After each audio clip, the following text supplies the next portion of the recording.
नमस्कार, मैं श्यामगिरी। आप देख रहे हैं टीएफडी इंडिया न्यूज 24। टीएफडी इंडिया न्यूज 24 में आप सभी दर्शकों का स्वागत है।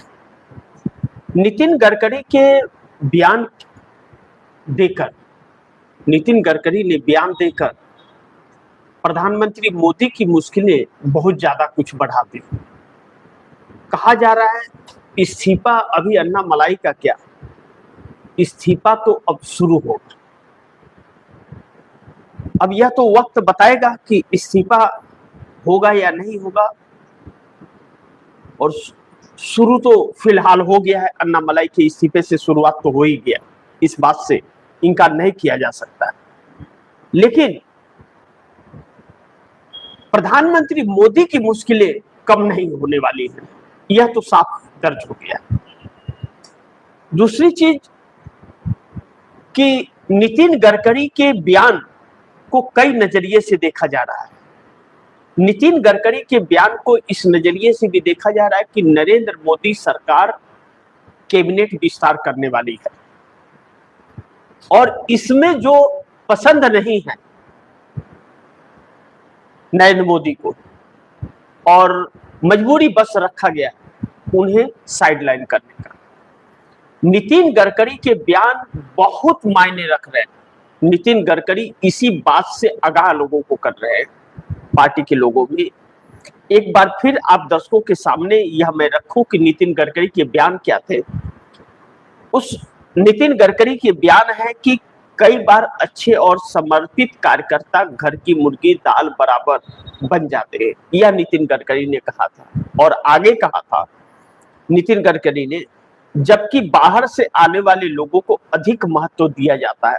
यानी कि नितिन गडकरी का साफ यह मतलब है बयान का कि बाहर से आए हुए लोगों को भारतीय जनता पार्टी के अंदर जो महत्व दिया जाता है, वह भारतीय जनता पार्टी को आगे बढ़ाने वाले नेताओं को महत्व नहीं दिया जा रहा है, जिसके दम पर भारतीय जनता पार्टी है और चुनाव जीतती है, उन्हें महत्व नहीं देना। और दूसरा नितिन गडकरी के बयान का मतलब है कि जो जानकार है और जिन्हें ज्ञान है हर चीज का, विदेश नीति का, कूटनीति का, अर्थव्यवस्था का, देश कुछ चलाने के लिए ब्लू प्रिंट का, उनको कोई महत्व नहीं दिया जाता। उनको जैसे बेकार का व्यक्ति समझा जाता है। और जो बाहर से आए हुए घोटाला करना जानते हैं, लोगों को प्रताड़ित करके असूलना जानते हैं, उन्हें ज्यादा महत्व दिया जा रहा है। नितिन गडकरी के बयान का यह मतलब। इस बयान से जो अन्ना मलाई का इस्तीफा होने के बाद यह बयान आया था नितिन गडकरी का, अब इस बयान पर आकलन यह होने लगा और इसे जोड़कर देखा जाने लगा कि अब नितिन गडकरी ने इसलिए भी यह बयान दिया कि एक बयान था कल के प्रोग्राम में मैंने आप दर्शकों के सामने रखा था, वह बयान कि नितिन गडकरी ने नितिन नवीन जो राष्ट्रीय अध्यक्ष है, जब वह राष्ट्रीय अध्यक्ष बने थे और उनका नाम सामने आया था, तो नितिन गडकरी ने कहा था कि अब किसी को अगर अपनी इज्जत बचानी है तो वह इस्तीफा दे करके चले जाए। यह नितिन गडकरी के बयान थे। और नितिन गडकरी ने यह सब कुछ इसलिए किया था कि एक ऐसे व्यक्ति को इतना बड़ा सर्वोच्च पद दे देना जिसे कोई जानकारी ही उसका ना हो, और जो एक छोटे से संगठन को नहीं चलाए, वो पूरे देश के संगठन को क्या चलाएगा। जो विधायक दल का नेता नहीं बन सकता, वह पूरे देश का नेता कैसे बन सकता है, पूरे देश के संगठन को कैसे मैनेज कर सकता है। उससे ज्यादा जानकार लोग हैं, वह कैसे उनको कन्विंस कैसे करेगा, जिस उससे ज्यादा जानकारी उनके पास, तो उनको कैसे कन्विंस करेगा। यानी कि जिसके पास ज्ञान है, ज्यादा जानकारी है, एक्सपीरियंस है, उससे एक अनजान व्यक्ति जिसे कोई जानकारी नहीं है संगठन का, उससे उसको सीखना पड़ेगा, उसके कहे अनुसार चलना पड़ेगा, या जानते हुए कि वह नहीं जानता है, वह जो बातें कहेगा उस पर काम करना पड़ेगा। तो फिर इससे अच्छा इस्तीफा देकर के चला जाए। नितिन गडकरी के बयान का यह अर्थ है, इन दोनों बयान का। एक, नितिन नवीन जब राष्ट्रीय अध्यक्ष बने भारतीय जनता पार्टी के, तब नितिन गडकरी के बयान की अपनी इज्जत बचानी है तो इस्तीफा देके चले जाए, उस बयान का मतलब। और दूसरा जो कल बयान आया नितिन गडकरी का कि अब घर की मुर्गी साग बराबर और बाहर से आने वाले लोगों को अधिक महत्व दिया जाता है। इन दोनों तो अन्नामलाई चले गए 5 पन्नों का इस्तीफा देकर के। अब दूसरा इसका इस बयान का मायने लगाया जा रहा है कि मैंने क्यों कहा कि पीएम मोदी मुश्किल में पड़ गए नितिन गडकरी के बयान के बाद। इस्तीफा तो अब शुरू होगा। अन्नामलाई तो खैर मंत्री भी नहीं थे, वह तो प्रदेश अध्यक्ष, लेकिन प्रदेश अध्यक्ष थे। प्रदेश अध्यक्ष कम नहीं होता, बहुत बड़ी बात होती है। प्रदेश अध्यक्ष के अंडर में वहां के जितने सांसद होंगे, जितने विधायक होंगे, सब उसके अंडर में आते हैं। एमएलसी होंगे, सब प्रदेश अध्यक्ष के अंडर में आते हैं। तो प्रदेश अध्यक्ष का पद छोटा पद नहीं, बहुत बड़ा पद है। और वह भी ऐसा शख्स जो मोदी जी का खासम खास में से एक हो, फिर तो बात और आगे निकल जाती है, इसमें कोई शक ही नहीं है। तब तो उसे कोई टोकने रोकने वाला नहीं है। उसे तो एक सिंगल व्यक्ति को रिपोर्ट करना है, अमित शाह को या मोदी को। राष्ट्रीय अध्यक्ष भी वहां बीच में नहीं आ रहा। जब खास व्यक्ति, खास कनेक्शन कहते हैं ना, हॉटलाइन, कि सीधा कनेक्ट, बीच वाले का पास नहीं, रिसेप्शन के पास फोन नहीं करना है और किसी अंगू मंगू चंगू के पास फोन नहीं करना है कि थोड़ा मेरा बात करा दो, ना, डायरेक्ट हॉटलाइन पर, डायरेक्ट कॉल। तो उस स्थान पर थी अन्नामलाई। और उस स्थान पर कौन पहुंचता है?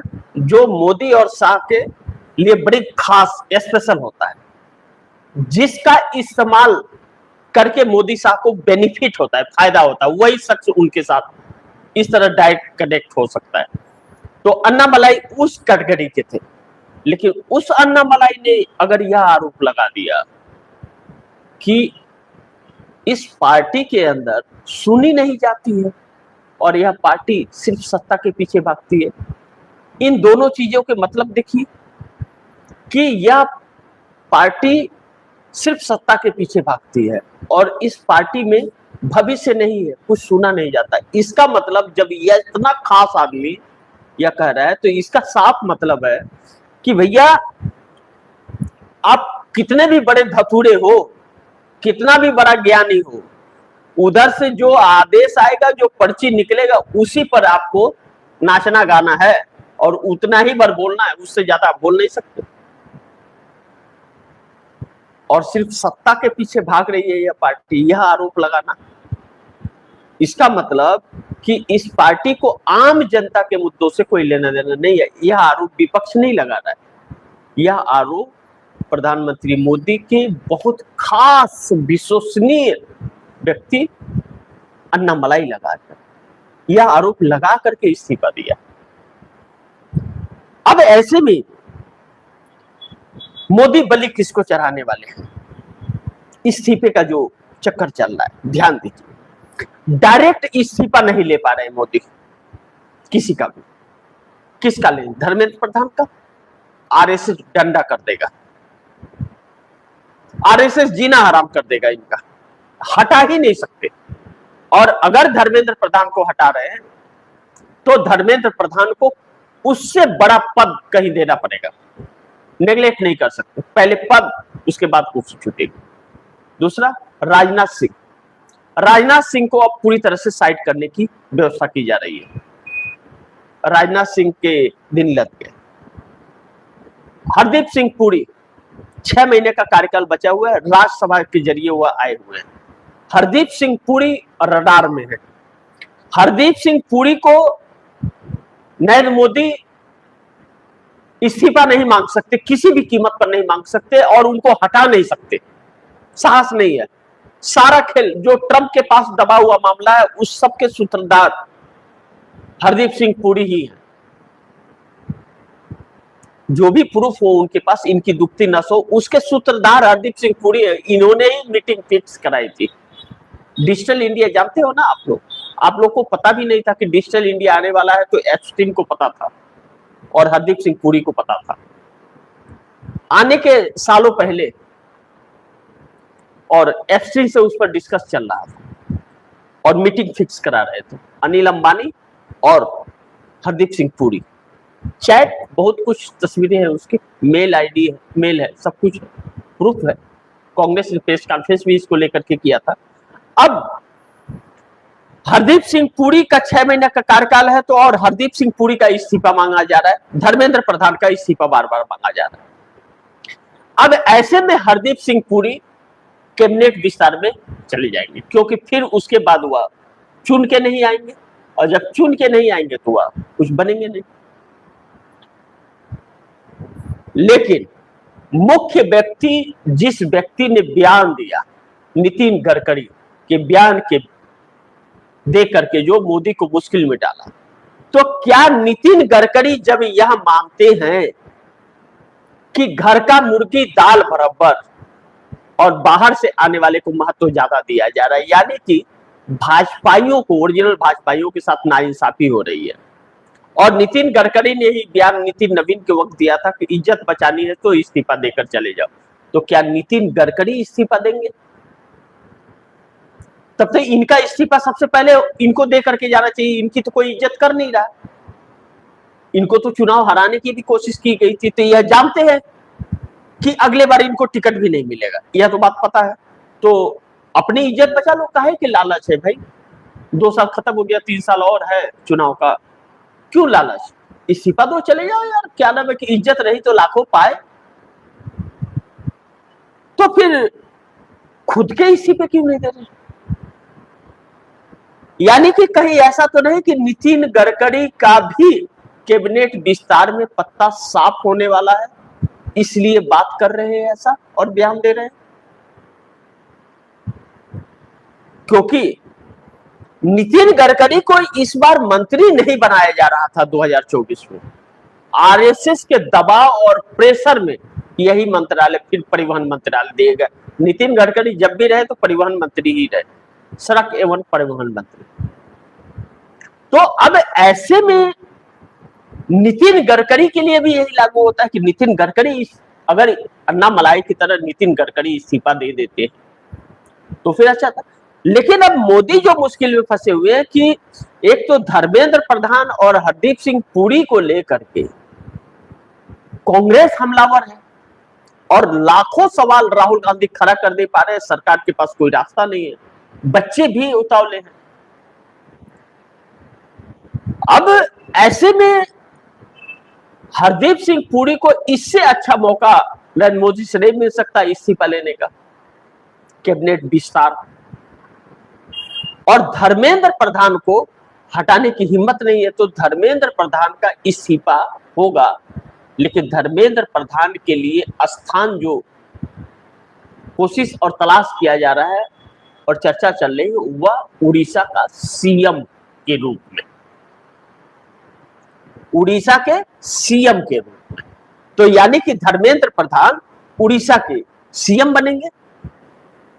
अब बड़ी महत्वपूर्ण यह है कि यह जब धर्मेंद्र प्रधान, राजनाथ सिंह, हरदीप सिंह पुरी और नितिन गडकरी अगर कैबिनेट से बाहर हो सकते हैं, नरेंद्र मोदी करेंगे, क्योंकि धर्मेंद्र प्रधान संकट बन गए हैं शिक्षा को लेकर के, छात्र इससे पूरे कंट्रोल में आ जाएंगे, पूरे शांत हो जाएंगे धर्मेंद्र प्रधान के इस्तीफे के बाद। फिर दूसरा पेपर लीक होगा तो बात देखी जाएगी, उसके बगैर ये छुटकारा मिल नहीं सकता। नहीं तो पार्लियामेंट भी चालू होने जा रहा है और एक बड़े आंदोलन का आगाज न हो जाए, तो इन्हें रोकना जरूरी है। हरदीप सिंह पुरी भैया एप्स्टीन को लेकर के बहुत ज्यादा, तो हरदीप सिंह पुरी को, अब राजनाथ सिंह भी राहुल गांधी के रडार में है कि जिसको लेकर सुरक्षा व्यवस्थाओं को लेकर के जो कहा गया था, बॉर्डर सीमा लद्दाख का, चाइना का टैंक जो हमारे देश में रुके थे, जनरल रिटायर्ड जनरल नरवणे की बुक पर सब घिर गए थे। तो गडकरी राजनाथ सिंह को भी इज्जत बचाने करे, भाई अब तो इज्जत बचा ले भाई, इतने साल हो गए, 70 से पार भी हो गए हो, काहे के लिए अपने आप को बेइज्जत कर रहे हो 3 साल के लिए? उसके बाद तो टिकट मिलने वाला नहीं है, और इस बार टिकट नहीं मिलना था यह राजनाथ सिंह ने ही वसुंधरा राज सिंधिया को, जो राजस्थान की पूर्व सीएम थी, जो सीएम बनने वाली थी, तो भजन लाल को बनाया गया, पर्ची निकाला गया, तो कहे कि हम भी तो नहीं जाने वाले हैं, हमको टिकट मिलेगा नहीं मिलेगा। तो फिर ऐसे में इन लोगों का पत्ता साफ होने वाला है। अब यहां पर दूसरा पहलू आता है एनडीए गठबंधन। एनडीए गठबंधन के अंदर इस वक्त बड़ी खरमंडल है और एनडीए गठबंधन के अंदर जो चल रहा है स्थिति और परिस्थितियां जो है वह सरकार को के लिए सरदर्द बन गई है। एनडीए गठबंधन के 3 सहयोगी सरदर्द बने हैं मोदी के लिए, नीतीश नायडू, एकनाथ शिंदे। अब इसमें से कोई ऐसा नहीं है कि कह रहा है मैं समर्थन वापस ले लूंगा, यह नहीं कह रहा है कोई, लेकिन नीतीश कुमार के तरफ से जो मोदी के बड़ी खास थे ललन सिंह, वही कहते हैं कि भैया ये ध्यान रखो कि बिहार में और केंद्र में सरकार हमारे समर्थन से चल रही है, भूलो मत इसे भूल जाओगे तो गड़बड़ा जाएगा मामला, तो नीचे चले जाओगे, पलट जाएगा तख्ता। तब तो बात चिंता की है, लेकिन समर्थन वापस नहीं ले रहे, लेकिन कह रहे। हाँ, सबसे बड़ा सवाल यह है कि यह कहने की नौबत क्यों आई। सवाल यह नहीं कि समर्थन वापस लेंगे, सवाल यह है कि यह शब्द कहने की नौबत क्यों आई। अभी तक तो मोदी को किसी ने ऐसा नहीं कहा था, अभी तक तो मोदी का गुणगान गा रहे थे, नाच करके लोगों को इकट्ठा कर रहे थे 500-500 रुपए दे करके रैली में आने के लिए। नीतीश कुमार के लिए क्या नाम है कि रैली में लोगों को नहीं जुटा रहे थे आप, और मोदी के लिए 4 दिन पहले पटना पहुंच जा रहे थे रैली में लोगों को इकट्ठा करने के लिए। कितनी भीड़ इकट्ठा कर सकते हैं 500-500 के नोट देकर, कर रहे थे ना। तो अचानक ये क्या हो गया, अचानक नीतीश कुमार ने कहा, जिस तरह से इन लोगों ने नीतीश कुमार को मक्खी की तरह निकाल करके फेंका, नीतीश कुमार ने सरकार पर शिकंजा कस लिया। भैया रिपोर्ट कार्ड दे दो, रिपोर्ट कार्ड दो, हम देखेंगे तुम क्या कर रहे हो, सही कर रहे हो तो चलते रहो, वरना हम तुमको उल्टा कर देंगे।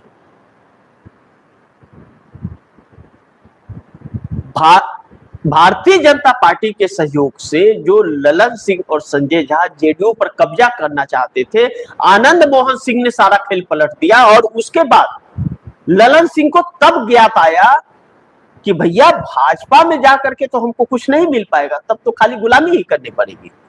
लेकिन नीतीश कुमार अगर सीएम की कुर्सी से इस्तीफा दे दिए है और जेडीयू मजबूत रहेगी तो सीएम की दावेदारी हमारी बनी रहेगी कम से कम।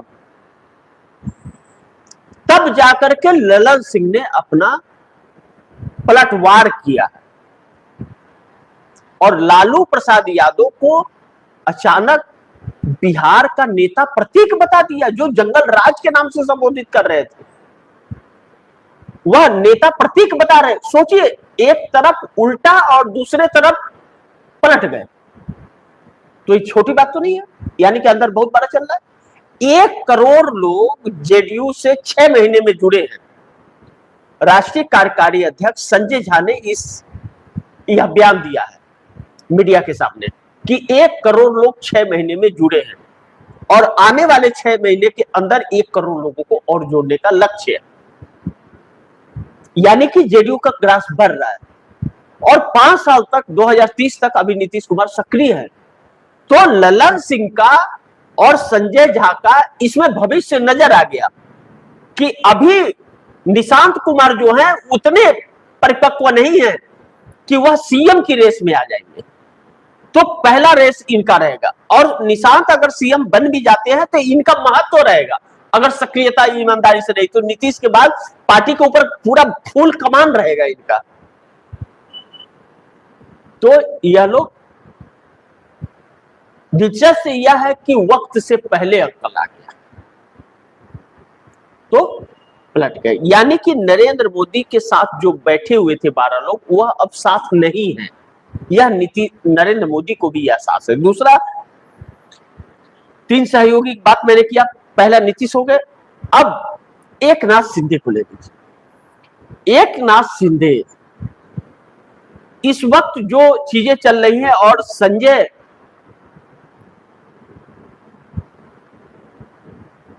जिस तरह से उद्धव ठाकरे के संजय रावत ने बयान दिया है कि एकनाथ शिंदे के लिए दरवाजे खुले हैं। पहली बार यह बात कही गई है कि घर वापसी के रास्ते दरवाजे एकनाथ शिंदे के लिए खुले हुए हैं। अब एक बहुत दिलचस्प खबर यह निकल के आ रही है कि उद्धव ठाकरे और एकनाथ शिंदे की बातचीत हो चुकी है, सिर्फ ऐलान करना बाकी है। मैं इस खबर को पूरी तरह से प्रमाणित तो नहीं कर सकता, क्योंकि यह सिर्फ सूत्रों के हवाले से खबर चल रही है, लेकिन संजय राउत के बयान की एकनाथ शिंदे के लिए घर वापसी के दरवाजे खुले हैं। जो अभी तक गेट 10 ताला लगा करके बंद था और गद्दार कह रहे थे, वह ताला टूट गया और गेट खुल गया है कि 24 घंटे कभी भी आ जाओ, दरवाजा खुला है और सोफा चमका के खाली करके रखा हुआ है। अब एकनाथ शिंदे के जो अब्दुल सत्तार ने बयान दिया था,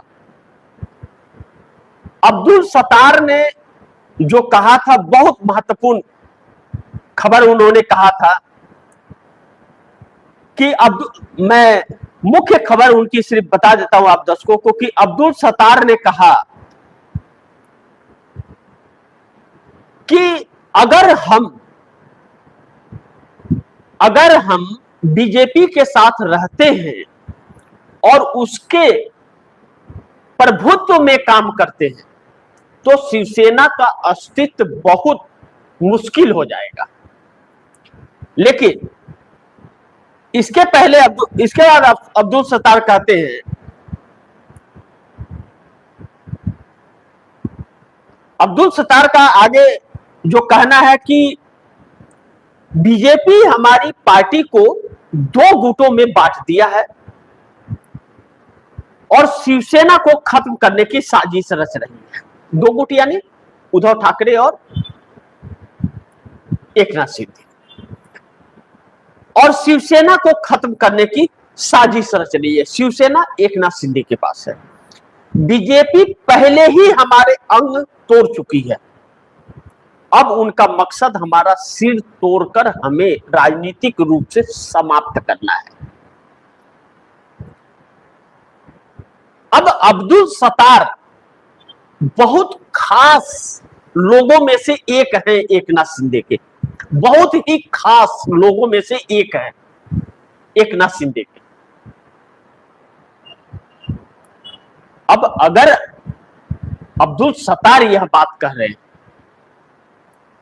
तो फिर संजय राउत के बयान में सच्चाई है कि एकनाथ शिंदे घर वापसी कर सकते हैं। अब इसमें भारतीय जनता पार्टी के साथ आखिर एकनाथ शिंदे को ऐसा क्या हो गया कि यह सब कुछ करना पड़ रहा है, इसे भी समझना जरूरी है कि क्या वाकई यह चीजें सच है, ऐसा हो सकता है, इसे आकलन करना बहुत जरूरी है। अब संजय राउत ने ठीक है कह दिया कि घर वापसी करना है, और कुछ जानकार जो महाराष्ट्र के हैं उनका यह कहना है कि अब एकनाथ शिंदे का आने वाले चुनाव तक भाजपा वजूद भी नहीं छोड़ेगी, इस हालात में उनको पहुंचा देगी, और जो भारतीय जनता पार्टी इनका इस्तेमाल सिर्फ लोकसभा चुनाव तक करेगी, क्योंकि इनके 7 सांसद जो हैं वह नरेंद्र मोदी के लिए बहुत जरूरी है, केंद्र के लिए। अब जब यह चीजें निकल करके आई तो इसका मतलब अब्दुल सत्तार की बातों में सच्चाई है, जो एकनाथ शिंदे के खास और शिवसेना के नेता हैं। कि क्या कह रहे हैं अब्दुल सत्तार, फिर एक बार सुन लीजिए। बीजेपी पहले ही हमारे अंग तोड़ चुकी है, अब उसका मकसद हमारा सिर तोड़कर हमें राजनीतिक रूप से समाप्त करना है, यानी कि उसके बाद वजूद नहीं बचेगा, सभी नेताओं का भविष्य खात्मा हो जाएगा। घर वापसी कर लेते हैं तो पुनः जन्म हो जाएगा और शिवसेना एक हो जाएगा जो 2 टुकड़ों में बटी है। अब जुड़ेगा तो जुड़ेगा, गांठ तो पड़ ही जाएगा, बिना गांठ पड़े तो जुड़ेगा नहीं, गांठ तो पड़ेगा ही लेकिन मजबूत होगा। गांठ जोड़ भी जाए तो इतना आसान नहीं होगा तोड़ पाना, ताकत उसमें आ जाएगी। अब संजय रावत उधर और अब्दुल सत्तार इधर शिवसेना के। अब भारतीय जनता पार्टी एकनाथ शिंदे के ऊपर कई बार यह कोशिश कर चुकी है कि भारतीय जनता पार्टी में विलय कर दे। जब सीएम बनने को लेकर के विधानसभा चुनाव के वक्त आए थे अमित शाह के पास एकनाथ शिंदे मिलने के लिए, तो अमित शाह ने कहा कि गठबंधन धर्म निभाइए और अगली बार आपको मैं अपने सीने पर पत्थर रख करके आपको सीएम बना दिया था। और आपकी दावेदारी सीएम के लिए तब बनेगी जब आप भारतीय जनता पार्टी में विलय कर देंगे। विलय कर दीजिए, बाद में सोचते हैं, चर्चा करेंगे। तो आप दर्शक यह सोचिए कि विलय करने के बाद अगर नहीं बनाए तो क्या वह अपनी पार्टी फिर अलग ले लेंगे? वह नहीं होगा, वह सिंबल फ्रीज हो जाएगा। एकनाथ शिंदे इतने बेवकूफ तो नहीं है कि भारतीय जनता पार्टी के इस पक्ष में आए। इसको लेकर के एकनाथ शिंदे ने चर्चा की, कोई भी नेता तैयार नहीं हुआ, और नहीं हुआ तो एकनाथ शिंदे हटा गए। अब ऐसे में भारतीय जनता पार्टी ने इनके नेताओं को प्रताड़ित करना शुरू कर दिया। अब प्रताड़ित करना शुरू किया तो एकनाथ शिंदे के अंदर हिम्मत तो है, शख्स के अंदर, और धैर्य भी है और साहस भी है। अब आप सोचेंगे कि हिम्मत और साहस दोनों दो चीजें, दोनों को एक नजर से मत देखिए। साहस का और धैर्य जो है और ताकत, धैर्य यानी कि सहनशीलता, साहस यानी कि हमने आपको जो काम करने के लिए ठान लिया है पूरे साहस से, मन को बगैर इधर उधर किए संतुलन बना करके हम आगे बढ़ेंगे, रुकावटें आई तो उसको पार करेंगे, सबको साथ लेकर के जाएंगे और हिम्मत, सब एकजुट हो करके मुकाबला करेंगे। यह चीज एकनाथ शिंदे के अंदर है, इसमें कोई शक नहीं है। और एकनाथ शिंदे ने पैसे खर्च किए हैं अच्छे खासे चुनाव में 54 सीटें आने के लिए, लेकिन शिवसेना सिंबल का बेनिफिट मिला, लेकिन भारतीय जनता पार्टी को कमल का बेनिफिट नहीं मिला है। भारतीय जनता पार्टी को चुनाव आयोग का बेनिफिट मिला है नंबर 1 पार्टी बनने के लिए महाराष्ट्र में। यह शिंदे को भी पता है और बाकियों को भी पता है कि 40 लाख लोगों के नाम वोटर लिस्ट से 4 महीने में काट दिए गए और 40 लाख लोगों के नाम जोड़ दिए गए। यानी कि राहुल गांधी की बातें सही है कि 1 करोड़ वोट कहां से पड़ गए, 6 बजे की बात। अब यह सब कुछ उन्हें पता है। अब ऐसे में एकनाथ शिंदे के लोग भी जब कहते हैं कि पार्टी नहीं रहेगी तो क्या करेंगे, और सत्ता के साथ हैं तो प्रताड़ित किए जा रहे हैं, तो फायदा क्या है ऐसी सत्ता का। अब एकनाथ शिंदे इसको लेकर के अब यह चीजें कही जा रही कि एकनाथ शिंदे और उद्धव ठाकरे में बातचीत हो गई है और अब उद्धव ठाकरे एकनाथ शिंदे बस ऐलान होना बाकी है। लेकिन जब तक ऐलान न हो जाए, आप दर्शक अभी यह कल्पना मत कीजिएगा कि दोनों एक हो जाएंगे। मैं भी नहीं कह रहा हूं कि दोनों एक हो जाएंगे, ऐलान तो हो या, लेकिन हालात ऐसे बन रहे हैं कि इसके अलावा और कोई रास्ता नहीं रहेगा।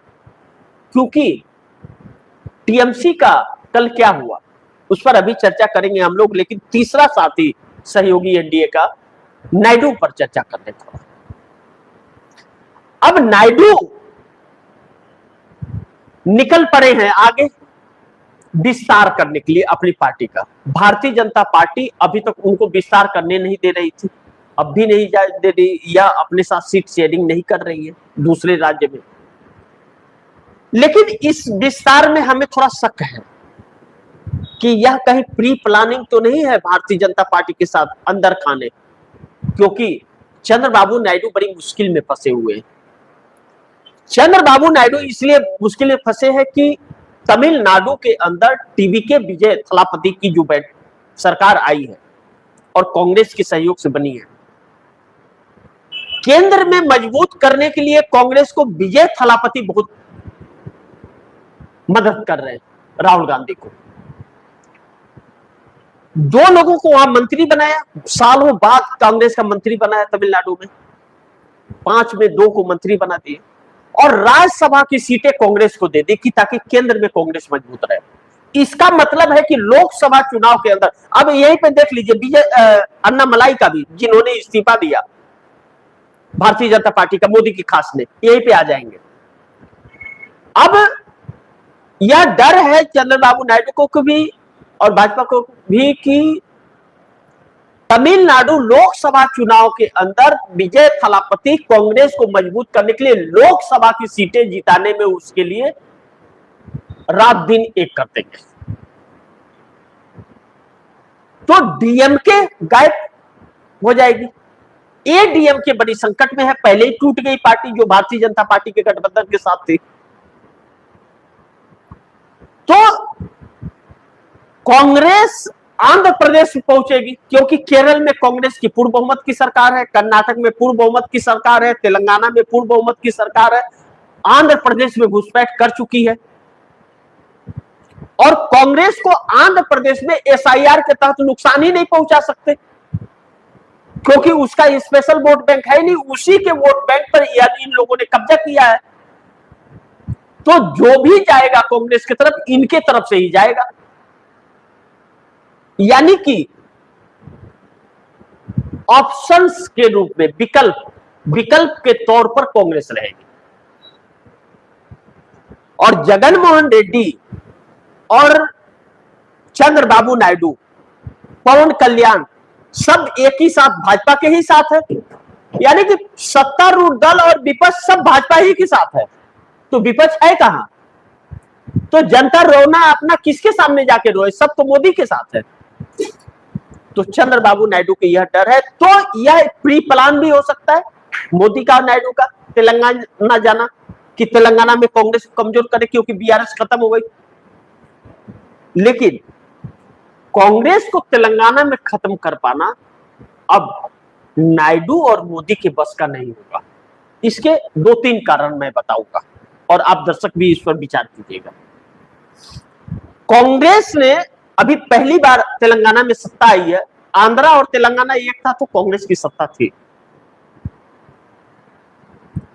अलग होने के बाद पहली बार सत्ता आई है। 10 साल तक के चंद्रशेखर राव ही सीएम रहे। अब कांग्रेस ने हर विधानसभा में 2-2 हजार मकान बना करके गरीबों को दिए। हर विधानसभा में 2-2 हजार मकान बना के दिए। भाजपा क्या करती है? बुलडोजर चलाती है, घर उजाड़ती है। कांग्रेस ने क्या किया? पक्का मकान बनवा करके दिया, बस सेवा फ्री कर दी, महिलाओं के महीने का, बच्चे जो जॉबलेस हैं, जॉब नहीं है, उनको 5,000 हर महीने का, वेतन समय पर, पेंशन समय पर, इनकम सही है, अच्छा चल रहा है, जीडीपी उसकी बढ़ रही है तेलंगाना की। किस बेस पर? जब अपने मैनिफेस्टो के हर वादे को पूरा किया वक्त से पहले, तो किस बेस पर जनता बोलेगी कि हम इसे नहीं, चंद्रबाबू नायडू को वोट देंगे या हम बीजेपी को वोट देंगे? अब बताइए। अब इन्हें वही वोट मिल सकता है जो कैडर वोट जिसको कहते हैं, कैडर, कि हार जाए, जीत जाए, डूब जाए, दफन हो जाए, वह वोट इन्हीं को मिलेगा। हर पार्टियां का अपना अपना वोट होते हैं, लेकिन हर का नहीं, 2, कांग्रेस और भाजपा, एक हिंदू मुस्लिम करने वाली, एक सेकुलर छवि, कि हम सबके साथ हैं और सबकी लड़ाई हम लड़ेंगे, हक यानी कि संविधान और लोकतंत्र को मानने वाले, और एक मनुस्मृति को मानने वाले। तो ऐसे में यह एक प्री प्लान मुझे महसूस हो रहा है कि नायडू, पवन कल्याण और भाजपा का एक प्री प्लान है कि मोदी के नाम पर तो मुश्किल होगा, आप ढुक जाओ एंट्री, लेकिन वह भी तो इन्हीं से जुड़े हैं। तो अपना किला बचाने का डर है चंद्रबाबू नायडू को। आंध्रा तो तेलंगाना पर मार रहा है, कर्नाटक क्यों नहीं चलेगा? कर्नाटक भी तो बॉर्डर है और तेलंगाना भी बॉर्डर है। लेकिन महाराष्ट्र क्यों नहीं आए? महाराष्ट्र भी तो बॉर्डर है आंध्रा का, क्यों नहीं महाराष्ट्र में आए? क्योंकि भाजपा की सरकार, इसलिए नहीं है। यानी कि इसमें साजिश की बू भी आ रही है। आखिरी में आप दर्शक देखिएगा, जगन मोहन रेड्डी हो या चंद्रबाबू नायडू हो, इन दोनों में एक कांग्रेस के साथ आने के लिए कोशिश करेंगे, पक्का है यह बात। इसके अलावा इनके सामने ऑप्शंस नहीं रहेगा, इन दोनों में कोई एक तो कांग्रेस के साथ आएगा। चुनाव आते आते यह बात आप देख लीजिएगा। लेकिन चंद्रबाबू नायडू फंस गए हैं बहुत बुरी तरह से, और उन्हें बच पाना अब बहुत मुश्किल है। तो यह तीन सहयोगी जो हैं, सर दर्द भी बढ़ा रहे हैं कि अपना ढलान देखते हुए चंद्रबाबू नायडू भी कब खेल पलट देंगे, कब अलविदा कर देंगे। 2018 में ऑलरेडी इन्होंने समर्थन वापस ले लिया था। तो ऐसे में जैसा मैंने कहा कि गडकरी के बयान के बाद में इस्तीफा भाजपा में होगा, कौन कौन देगा इस्तीफा? तो उसमें धर्मेंद्र प्रधान, राजनाथ सिंह, हरदीप सिंह पुरी, गडकरी के ऊपर सवाल है कि भाई आप ही जब कह रहे हो तो आप ही इस्तीफा दे दो। अन्नामलाई ने तो दे दिया, लेकिन इन लोगों को मंत्री का लालच बहुत बड़ा है। लेकिन धर्मेंद्र प्रधान जो है, इनका इस्तीफा मोदी लेते हैं तो उड़ीसा का मुख्यमंत्री बनाएंगे। यानी कि सबको एडजस्टमेंट कहीं ना कहीं करेंगे। बाकी आप दर्शक क्या सोचते हैं? आप दर्शकों की क्या राय है, क्या सुझाव है, कमेंट बॉक्स में जरूर दीजिएगा। इस खबर को ज्यादा से ज्यादा शेयर कीजिए, अपने दोस्तों को भी कहिए आगे शेयर करें। और आपने टीएफडी इंडिया न्यूज 24 को सब्सक्राइब नहीं किया, सब्सक्राइब कर लीजिए, अपने दोस्तों को भी कहिएगा सब्सक्राइब करें। मिलते हैं अगली खबर के साथ, तब तक के लिए नमस्कार।